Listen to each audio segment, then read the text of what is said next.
बांस से मिली प्रेरणा। धीरज एक मेधावी छात्र था, परंतु वह भारतीय प्रशासनिक सेवा अर्थात आईएएस की परीक्षा में तीसरी बार असफल हो गया था। बहुत निराश होकर वह समुद्र के तट पर गया और वहाँ उठती गिरती लहरों को देखने लगा। तभी उसके कंधे पर किसी ने हाथ रखा। उसने पलटकर देखा तो वह उसके शिक्षक थे। उन्होंने धीरज से निराशा का कारण पूछा तो उसने शिक्षक से अपनी असफलता का उल्लेख किया। उसकी बात सुनकर शिक्षक मुस्कुराते हुए बोले, बस इतनी सी बात से तुम विचलित हो गए? पहले मैं तुम्हें एक कहानी सुनाऊंगा। तुमने बांस को देखा होगा।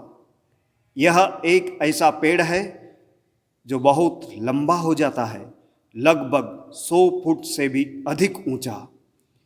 इसे अपनी पूरी लंबाई तक पहुंचने में 5 वर्ष से भी अधिक समय लगता है।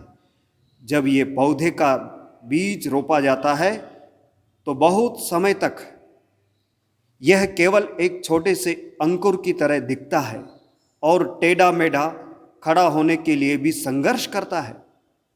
क्या आप सोचते हैं कि बीज रोपने से 5 साल तक उसमें कोई विकास नहीं होता? ये सुनकर धीरज बोला, गुरुजी, वह विकास सतह के नीचे होता रहता है। इस बीच बांस की जड़ें भूमि से आवश्यक तत्व लेकर एक दृढ़ आधार बनाती है। शिक्षक बोले, बिल्कुल ठीक कहा। और यही मजबूत जड़ें जब पूरी तरह विकसित हो जाती है तो इस पेड़ को इतना बलवान बना देती है जो अगले 3 महीने में अप्रत्याशित रूप से लंबा हो जाता है। धीरज की मानो आंखें खुल गई।